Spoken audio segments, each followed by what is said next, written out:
Welcome to Societal Deconstruction Podcast, Episode 7, Fireworks, Foxholes, and a Trip to the Loony Bin. This is Boat, coming at you from Central Florida, and my guest G, coming out of Connecticut. Hey, G. Hey, BG, how are you? Doing pretty good. How about you? Doing great. Glad to be here. Awesome. Glad to have you. We're at our normal hours in the middle of the night here, right? Yes, 2:58 a.m. I love it. AM is at PM for us. Absolutely. This is like noon. Mm-hmm. Well, G has quite a story to tell. He's had an epic couple of weeks, and he's going to give us a peek into his life. Right, G? Yep, a little bit the story through my eyes the past couple weeks, which I think will be pretty entertaining for the folks. I do believe it will. So, hope y'all are living the lifestyle. Never conform to society's norm. So, were you born in Connecticut? Yeah, New Haven. St. Raphael's or Yale, but yep, 203. Born and bred. I went in Boston, so like I said, I'm just subjecting myself to Northeast. University of Texas waitlisted me. Michigan denied me. So you went to school for business? I did. I got a degree in finance and marketing. So we're going to talk about some of this podcast is about drug use, and that led you to what happened last week. How old were you when you first started doing drugs? I started smoking weed when I was freshman in high school. I think it was October. I don't smoke too much marijuana anymore. Probably would be nice to have a little blunt right now. Me neither. You know, I used to smoke it like a maniac, and I haven't smoked in like 2 years. You remember any names? We used to always name our blondes. No, I just put the graphic stickers all over my rollerblades, and that was it. Getting back to my history of drugs, weed at 14, then from there to 28 was a average at least a blunt a day. So a lot of weed, a lot of tar. I'm trying to remember. 14. 14 for a hard drug? Yeah, I did acid and coke when I was 14. Wow. Yeah, I did pot when I was 9. I got drunk when I was 8. Yeah, I was a little shithead. But I grew up around it. It was around me as a child, all that, and I guess maybe I didn't think it was wrong. I don't know what. I had a best friend with older siblings, and their mom had passed away, so they were just with their dad, and he kind of let him kind of do whatever, and they kind of hooked us up. But yeah, it was crazy. It was crazy, the parties and stuff. What we did as kids, it was nuts. Crazy. We were doing shit that friggin' adults should have been doing. What year did you graduate high school? 91. 91. Yeah, so yes, it was like mid to late 80s and early 90s. So we liked hair bands in the late 80s, and then the hair bands went away and grunge came, and the hair bands just died out, and grunge like changed my life. That music was just totally fucking amazing. It was just great. That's 100%. And then I moved to Florida at the same time, and it all just fell into place. It was really cool. Very cool. I don't know what you mean by grunge. Oh my God, seriously? Yeah. Oh, I mean, God, I'm sure I do, but like I don't. Okay. All that shit. Stone Temple Pilots. That's why I like the podcast. It's SDP, and Stone Temple Pilots is STP. What was your first concert? Journey with my dad at 12 in 1986. I wrote a blog about music that Hemingway influenced, and I thought of it one day. I don't know where the hell it came from. It just popped in my head. It was like just so random, and so it was so much fun to write. And when I researched it, there's like 50 songs influenced by Hemingway of regular American music. It's just weird. Cool. It is weird. Would you think that? What's that? That there would be that many? No. One question though. Hemingway, what era was he? 1920s or something? He was born in early 1900s. He died in 1963, I think, 64. He shot himself. Really? In Wyoming. Yeah, his house in Wyoming. And he did so much stuff. This guy was just a baller, man. He did so much shit, and he wrote all those books while he did all that shit. Like he was fucking amazing. That guy. It's When like I researched him, I had no idea what he had done all that. Just a baller. a Renaissance man. Just Charlie Sheen absolutely. of his era. Oh yeah, I mean he fought in wars. He reported on wars. He lived in Paris with all these other famous people. He lived in Cuba. He lived in Key West. He had a boat. He fished the the big fish off of Key West in Cuba, like marlin and shit like that. And wrote all those books in the meantime. And then shot. Why did he shoot himself? That's crazy. I think he had mental I know. illness. I was just gonna say that ties us into a perfect example of mental illness. You can't. A lot of people can hide it well. They can live the best life on the outside, but obviously he was troubled, and I don't know the stats, but I just wonder how many people. It's everybody is somehow affected by one way or another mental illness. For sure. And he probably did all that stuff to help corral his mental illness to try to, have something to do so he didn't feel crazy. Yeah, you wonder if, like you said, has he had it his whole life and dealt with it, or is there like something like Alzheimer's or dementia that comes on later in life and just he got into takes him 2 over quick? airplane accidents in Africa, I believe, in the Congo. Really? Yep. And maybe it was that shook his brain around a little bit or something. When I was 14, just got my braces off. It was 15, so we just got out of school. It was a Friday game. Babe Ruth.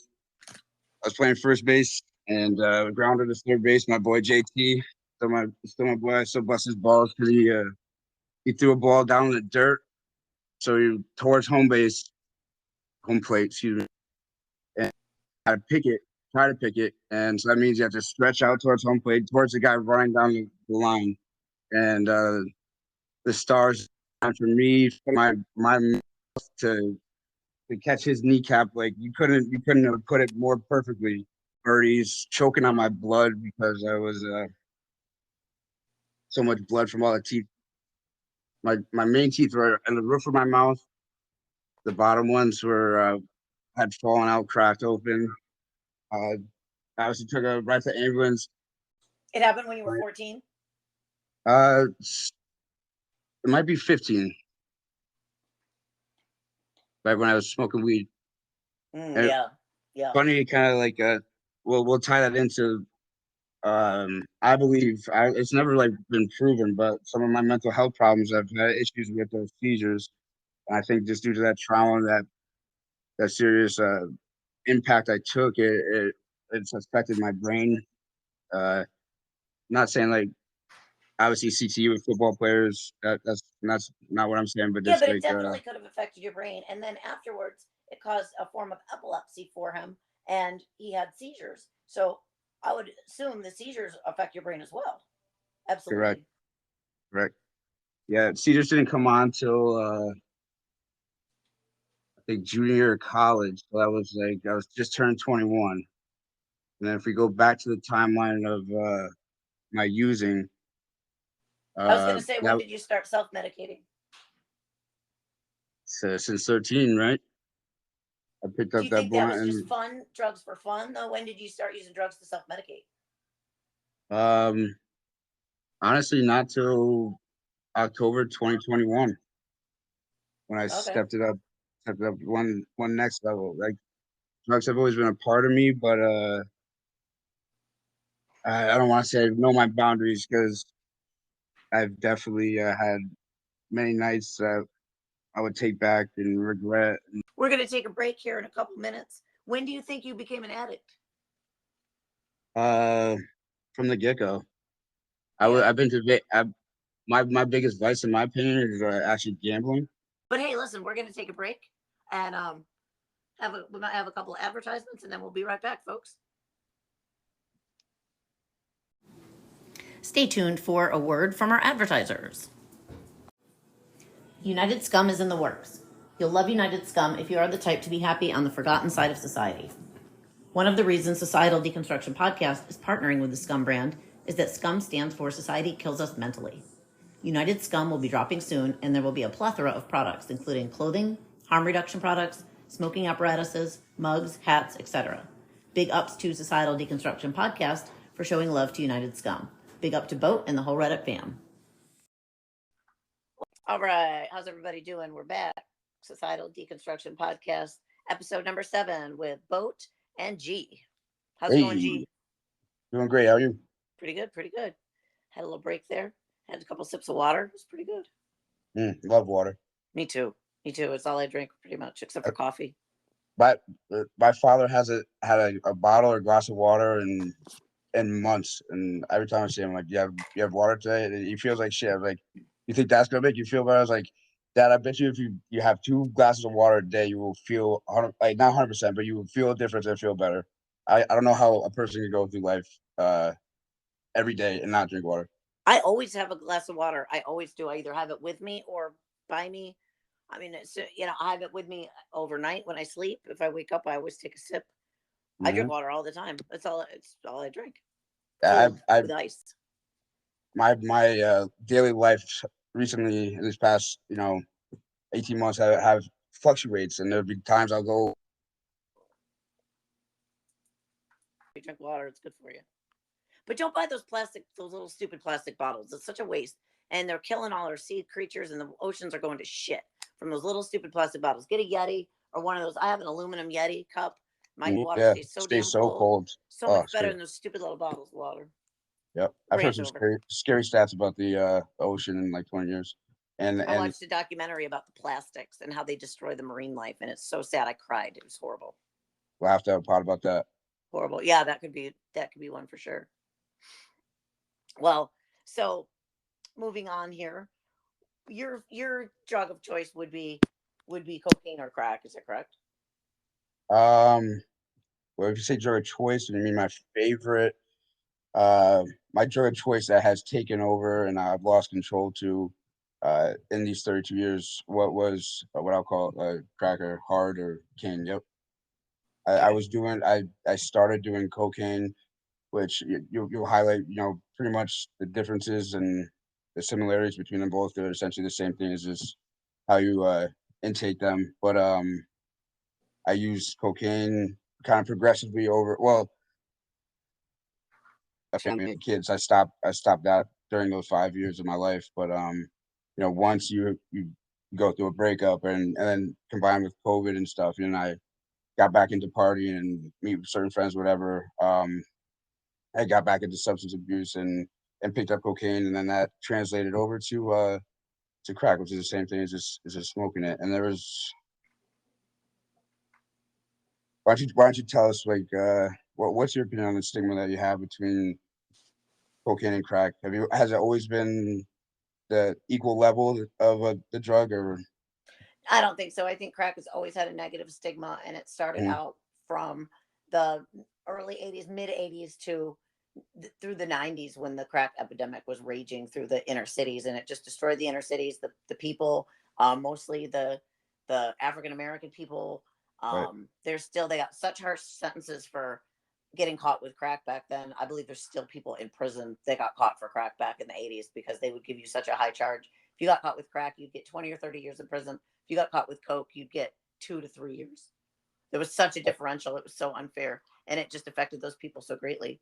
And in 2001, Obama passed the Fair Sentencing Act, and that stopped the differential being so much like that. But that was crazy. But crack is basically pharmacology wise, they're the same thing. Crack is cooked from cocaine. They cook it with sodium bicarbonate, which is baking soda, and water. They cook it into a rock. It cooks out most of the impurities, and you smoke it. With cocaine, you just snort it the way it comes. So I think when you're doing crack, you're doing a purer form, and that's why it's stronger, and you get a bigger buzz off it. You get a faster acting euphoria. But it causes a dangerous cycle of binging to maintain the high because the high doesn't last that long. Exactly. You get it way faster, but the longevity of the high is way shorter. So you're gonna want more quicker. So I think that being more of a vicious and controlling drug because of that side effect is what really, I think, my friends in most people's eyes that I was always around growing up, it's a holy, oh, let's do some cocaine over here. But my buddy in the room just cooked up a quick little thing of crack. And like, oh my god, get away from me! I'm never going to talk to you again. Type thing, which is fine. That's drugs are drugs are bad, kids. You shouldn't do them. But I feel a stigma and just shutting off friends and good people just for over one certain thing is a little rough and harsh, and this is not how I would operate. Because if you were snorting cocaine, you wouldn't have lost those friends. I mean, they wouldn't be so judgmental. Not at all. That's all there is to it, and it's really stupid because it's the same exact substance. It's just the connotation from what happened in the 80s and 90s, and I don't know if that'll ever go away. Mm-hmm. But you want to hear something interesting? When I was 14, that was the first time I ever did coke, and I was living up north in New York, where I'm from. And when I was 14, I actually smoked it. I smoked freebase crack, which is instead of the baking soda, they use ammonia to get the impurities out. And I smoked that when I was 14, and then I smoked it as a teenager up until I was 18, and I moved to South Florida, and then I didn't do it again. But I wonder. That is so young, and that's like 14. I was a freshman in high school, so like, did it grip you then, or were you able you're probably a young girl up in New York? Well, how was the addiction then? What do you think? I don't think I got addicted per se, but it was such a euphoria and such a great high. I think I asked for another hit immediately, and then anytime anybody was smoking it, I was right there. Like with one of my good friends, there was a guy that lived in an apartment up above her mother's house, her parents' house, and he used to freebase. And we'd go up there, and he would freebase, and we didn't have to buy any or anything. And he'd do it with us we'd sit up there for like 3 days and play dice, like incessantly. We wouldn't go to school or anything. We'd skip school. You could have pried us out of there with a crowbar. Well, so if I could live one day with you in a high school, it sounds like you had a great time. We would have got along just as well as we do now. Oh, I think so too. Oh, I was always looking for the party. I had a great time. In high school. And then when I moved to South Florida, I didn't go to college. I majored in partying for like 4 years when I moved down there. Had a lot of fun. But then once I had my son, I was 23 when I had my son, and that all that stuff stopped. I didn't do any of that stuff when I raised my kids. Right. I think that says a lot about who you are, and I'm sure you have kids, and there's people that the addiction is one of the most terrible things. And I think it'd be terrible to have an addiction like that and be trying to raise kids at the same time. I think that'd be horrific. Yes, I could for the kids and the parent. Sure. I couldn't imagine. And then so addiction again intertwined with mental health. You see how it affects even young children, seeing parents and family members around it. Have you could see stuff and be traumatized. Mental health, again, just the variety and the open-endedness of mental illness and how it literally affects everyone to some degree around them. It's a COVID was a pandemic, but I think mental illness is just as very prevalent. Exactly. And one thing I could say to back that up is, my dad was an alcoholic, and I think my dad had mental illness that was undiagnosed, and he drank a lot to self-medicate. Maybe it started out as fun, like all of us, and then went to self-medicating. But I remember as a kid, my days were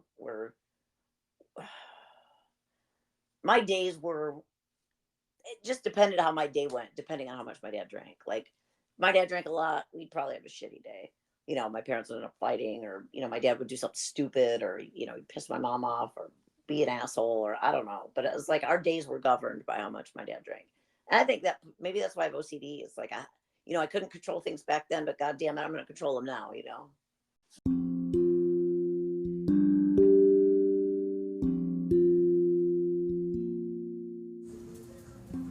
You are listening to Societal Deconstruction Podcast, Episode 7. And just remember, do what you want, how you want, when you want to do it. You are born alone, you die alone, live for yourself, and never conform to society's norm.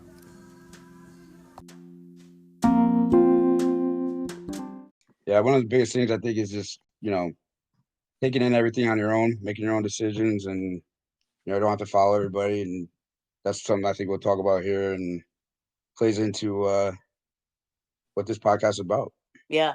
I think that's a whole nother podcast to do to explain, what the actual podcast is about. Probably should have been my first one, but we weren't that organized. No, that's okay though. But yeah, I think you get into a big rut and it makes you just kind of numb. It's just doing everything everybody else does. You got to think for yourself. Think for yourselves, people. This podcast isn't for pussies. Hey, NFP. NSFW. There you go. Keep the children away. And pussies. Yeah. Well, you might want them near you. That's true. Oh, so tonight we're going to talk about G's, mainly, his background and stuff. And some of his last couple weeks, he's had some interesting things occur. And a lot of it's going to be drug use, mental health, and how that's affected him and brought him to where he is today. G and I actually met on Reddit in a chat group. Ooh. What, about like 6 months ago, something like that? Yeah. I think a little before Christmas time, right? Yeah. We've good...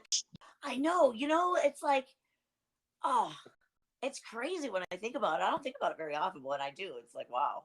And you know why I did start both of them? It was kind of like a big fuck you, because I was in another one and it was a similar group about similar things. And I would post pictures and make comments. And because I was new to Reddit, I didn't have enough karma or whatever. They wouldn't post any of my comments or post any of my pictures. And it would piss me off so much. And I didn't understand how that all worked with the karma or whatever. I was like, what the shit, So finally I'm like, I'm just going to make my own group. Fuck them. I mean, that's fucking awesome. How when did you get into Reddit? Because I'd always known about Reddit it's been around forever, but just something I never got around to. And then I don't even. Same here. I didn't get into it until October. It's actually pretty cool. You just go look at your profile and it says when you started. Yeah. And a couple of friends told me that there's some groups on there that I might be interested in. And then one night, I guess I was just fucking really bored. And I just went on there. I was sick of, Facebook and all the other bullshit. And I went on there and I was like, wow, holy shit, this is really cool. There's all kinds of stuff.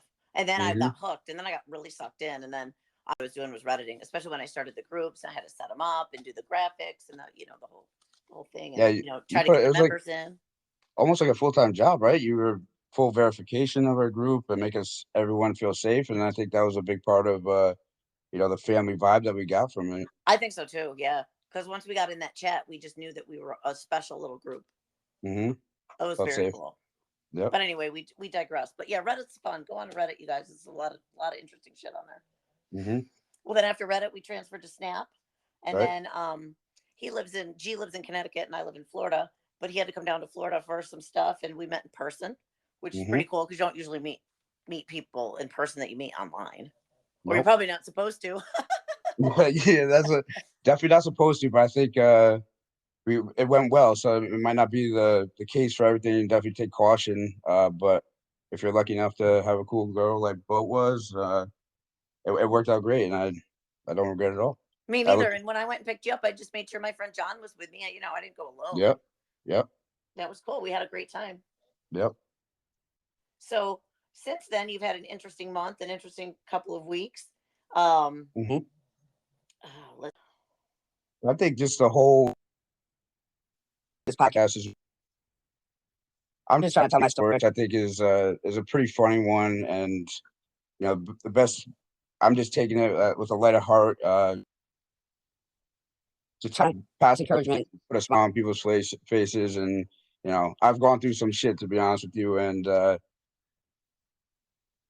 to keep on some of my favorite things to say, and life is crazy, and just even if you're given a perfect life, it's still trials, tribulations, and whatnot, and then I don't think anyone has a perfect life.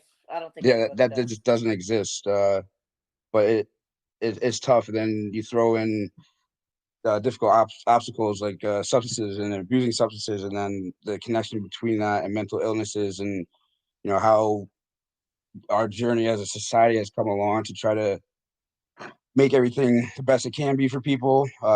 It's tough, and like I said, I just want to tell this story to you guys, and hopefully Hopefully we'll it helps see. some people, going through their own shit.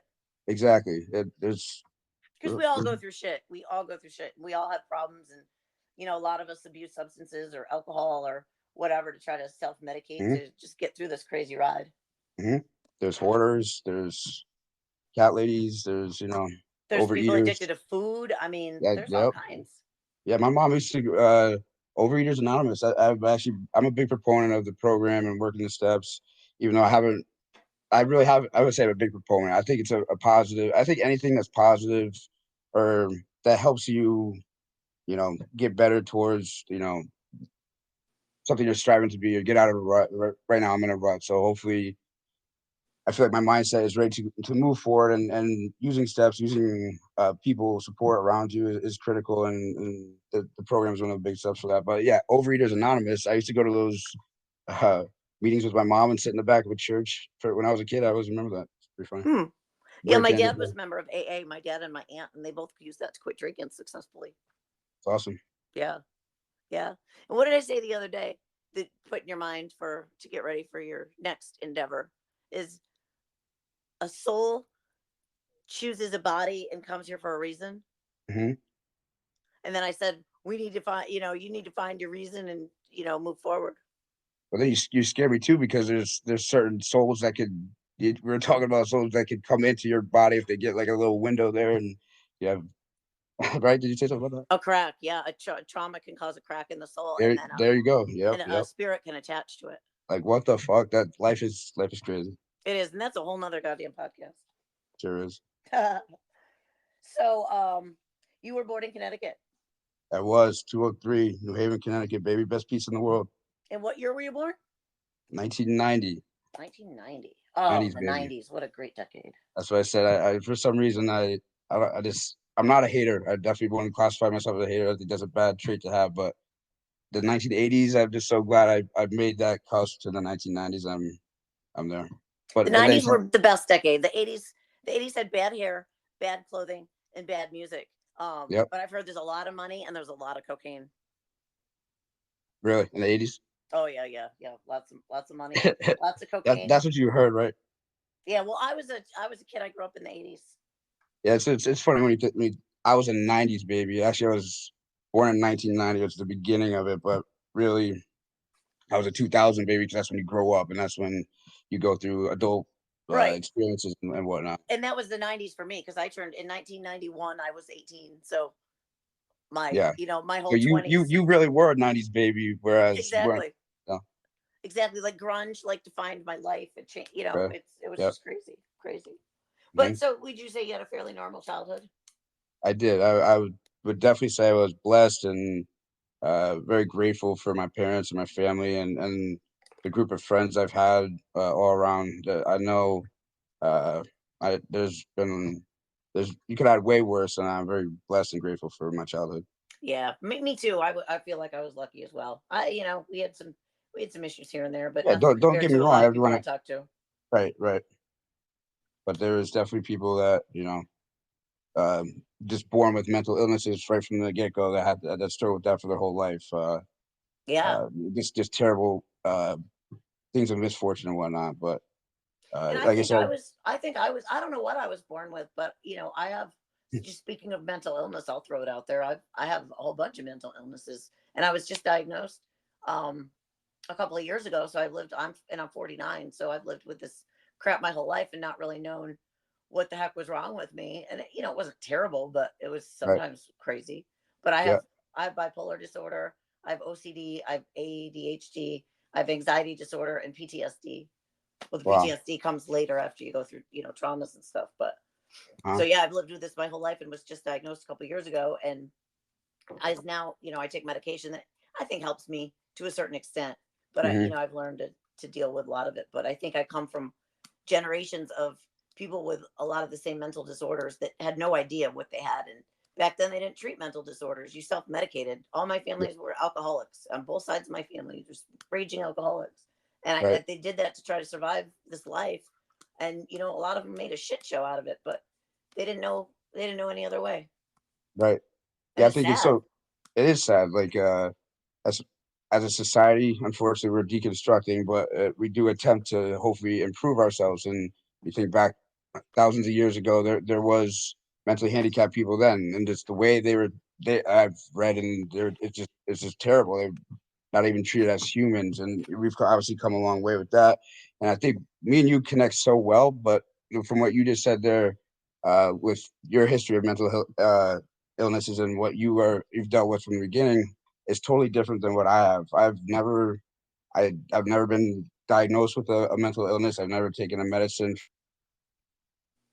depression, whatnot. But You know what I that doesn't. wonder? What? Maybe I wasn't born with it. Maybe all the shit that I've been through in my life has Hmm. made me that way. The genes in you just they maybe deteriorate, or they just tend to go that way. Yeah, I have Maybe no it idea maybe how it that maybe works. it triggered the mental imbalance, or maybe because I've always self-medicated with drugs and alcohol because I wasn't diagnosed until a couple years ago. So I'm a self-medicator. I absolutely raise my hand to that. Uh-huh. And Were you maybe were you self medicating with those drugs to get away from now that you think about it, go back to it, a mental illness? Like I've no, I don't think so. I've I think I used was I've trying to used have fun. substances my whole life, but I really wouldn't say that it was just because. Recently, even it's a struggle for me to say that it's to numb the pain. Yeah, Because as a kid, but when I started everything really, really young because I had a lot of it in my family, and I don't think I ever right thought anything was wrong with it. I mean, the first time I smoked pot, I was 9 years old, which at a bar, right? sounds insane. Yeah. When I look back at it, it sounds crazy, but my dad grew pot, my dad smoked pot, my uncles, like grandparents, everybody Hmm. did. So I just don't think I thought it was wrong. They didn't have Dare or those drug programs that they do now in schools. Right, So right, nobody really told me it was wrong. I guess I just thought it was what you did. right. Yeah, I think there's But a I don't think I was self medicating. Really, I think I was trying to just have a good time because I had right. a really good time with all that shit in my younger years. So what I would don't you think I say was that? self medicating till I was older. Well, when was the first time that you actually went to a psychiatrist or a doctor and was or were worried, or you felt just not yourself, that you were worried that you were used to your whole life? A couple of years ago, probably about 3 years ago, four, four, 4 or 5, 4 years ago, maybe I went through a Okay. bad depression, and Okay. it was from a series of events that had happened to me, I think, and it Hmm. just was too much. I couldn't handle it, and I Hmm. went into a bad depression, and I just couldn't get out of it. Hmm. And I went to a psychiatrist. Um, Hmm. the main reason I went to the psychiatrist was I was working in a bar and I was working at night and I wanted Adderall, and Hmm. so I went to the psychiatrist to try to get an Adderall prescription. Okay. And then this all has come from it. I never knew I was bipolar or anything, but the So did you medicine they give go? me for bipolar helps me so much. Instead of being like a roller coaster, up and Yeah. down, up and down, up and down, I'm just like a flat line. I'm just chill. I don't get So really upset about stuff. I'm not depressed. I'm so generally happy. if you had that medication 20 years ago, do you think your life would be totally different, or like, Probably. Yeah. wow, that's Yeah. insane. Yeah. I And think that I would have been able to handle things a lot better than I was able to. bipolar is one that I've maybe may or may not have had some female friends or whatever that I thought were bipolar. Hmm. Just curious, like how is there like a test that you take that you get a result and like, oh yeah, you are bipolar? Because I actually know one athlete that I kind of follow was Brandon Marshall, and his life was totally upside down until he was diagnosed with that, and that medication totally changed his life for the better. And he's Yeah. um, Mine's I really always wonder how he changed my life diagnosed too. bipolar. Is it Well, just it used to be called back. if it works well, then yeah, you had it, or What's that? there's obviously symptoms that go along with any sort of Right. mental Right. health, and then they give you a medication, and if you feel like you did, wow, this is great, then I guess you have that, right? Yeah. I Yeah. think that's the kind of line with mental illnesses across the board. Everyone's different, and But bipolar used to be called manic depressive okay, I've definitely heard of that. because you And so have that is that manic, not huh? which means that bipolar, right? You just don't hear it as much, right? Right, right. I think it has like a bad connotation, so they changed it. Okay, okay. But that's what it is. You're manic and you're Hmm. depressive. So you have mania where All over the you have a lot place. of energy. You'll go spend a bunch of money. You'll have a self inflated ego. Right. You'll do kind of these crazy manic things, and then you'll have times where you slide into this depression. So you're either You're never like in the middle of the road, just okay. You're like either super high strung and like going nuts, or you're Mhm. like laying in the bed depressed and you can't get out of bed. It's like highs and lows are really low and really high, and they go back Exactly and what, forth. They switch. right. And Hmm. bi is two things. It's either you're one or the other, and the constant change in between them is crazy. Makes It's sense. exhausting. It's Yeah. exhausting. Like you're just mentally fucking done. So do you think you'll be honest on medication for bipolar for the rest of your life? Oh yeah, I never want to go off it. I take Abilify, and if anybody's bipolar out there, it's fantastic. Well, well, that, I that think it stops seizures too. I think it's an anti-seizure medication as well. really. Hmm. That's great because I have actually had a history of seizures, and like you said, we're kind of different ends of the spectrum where I really never been diagnosed with any sort of mental illness. Think I probably have. I'm sure I have a bunch, but I'm not a big proponent of medicines because give you an example. I was early 20s. I was diagnosed with epilepsy, which I had a pretty serious head injury, and once I started having seizures, totally around 18, 19, and it was after a heavy usage night of cocaine. That's one of the hardest drugs I started with, and so going to the doctor and being honest with them and saying I had full on grand mal seizures, so that means you have absolutely you have some sort of a disorder with the neurons of the brain misfiring. So I was diagnosed with epilepsy, and I was given heavy duty Depakote, Lamictal, and those medicines didn't do anything for me. So, like you said, Abilify is made a great difference. Lamactol. I think I took Lamactol. Yep, Is that the same thing? yeah. It came. I don't know if it was just a sample, it was like this little book that unfolded and little orange pills and stuff. I And I took that just before I took Abilify, and it helped me. But after a while, I didn't feel like it was doing anything.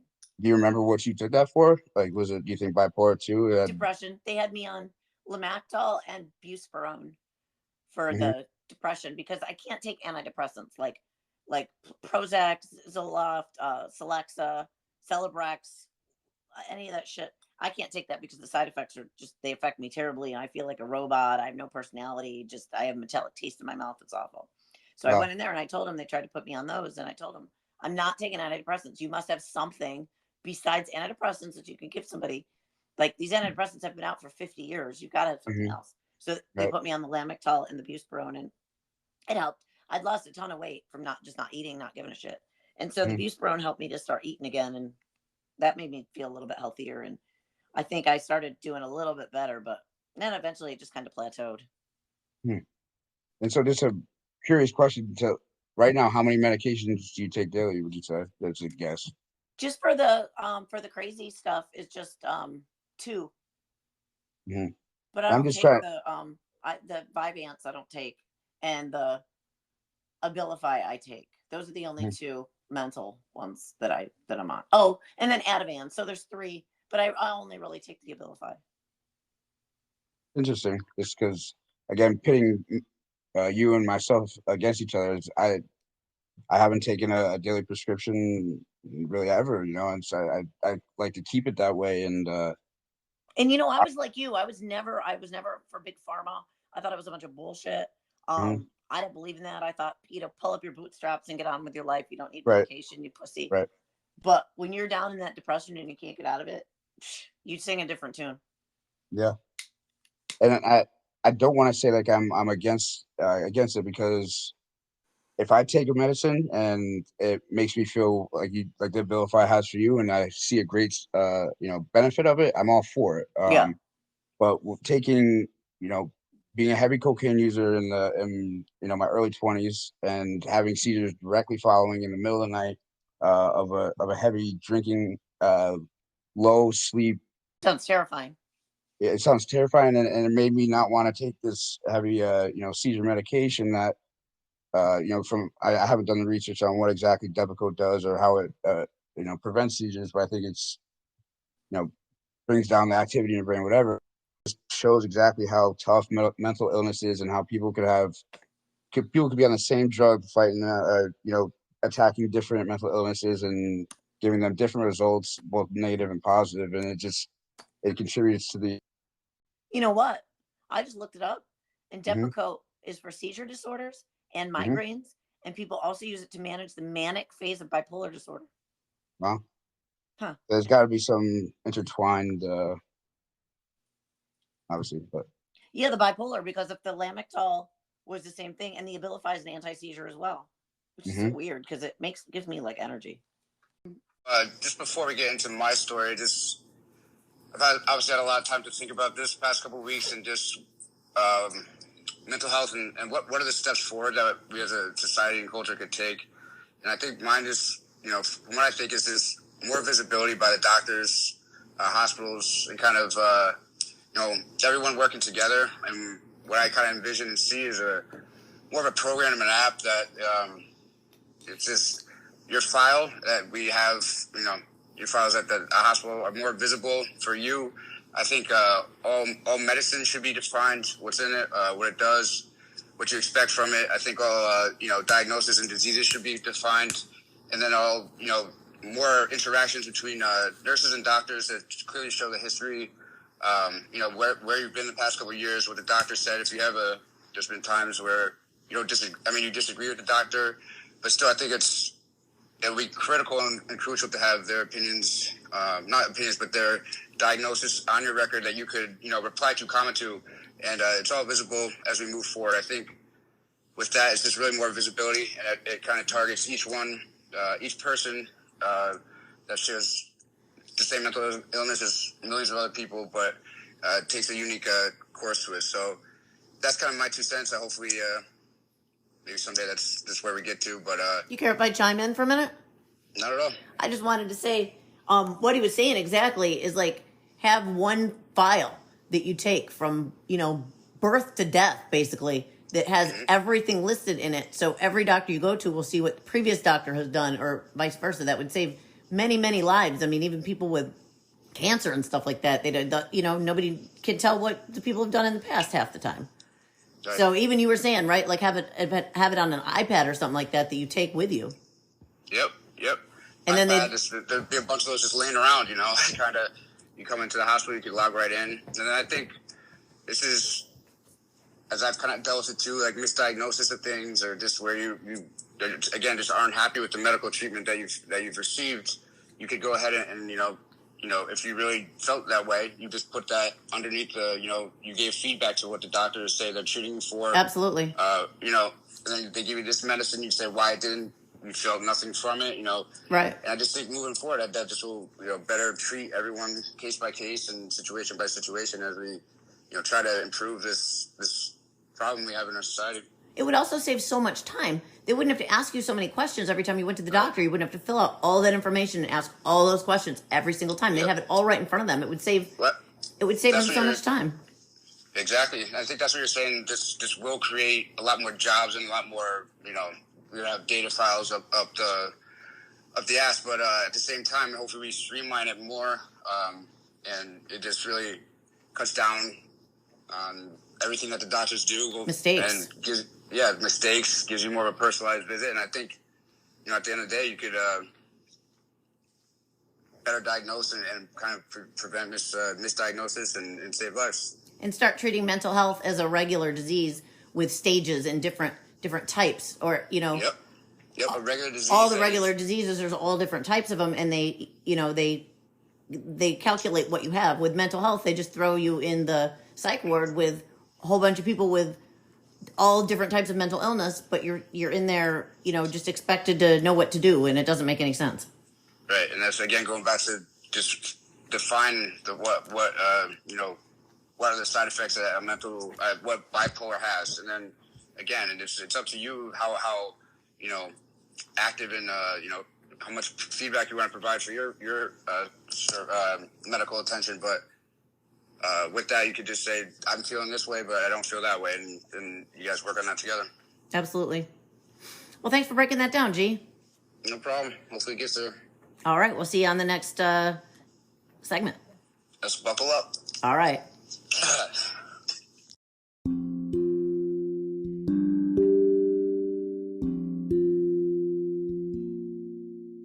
We have reached the end of Societal Deconstruction Podcast, Episode 7, Part 1.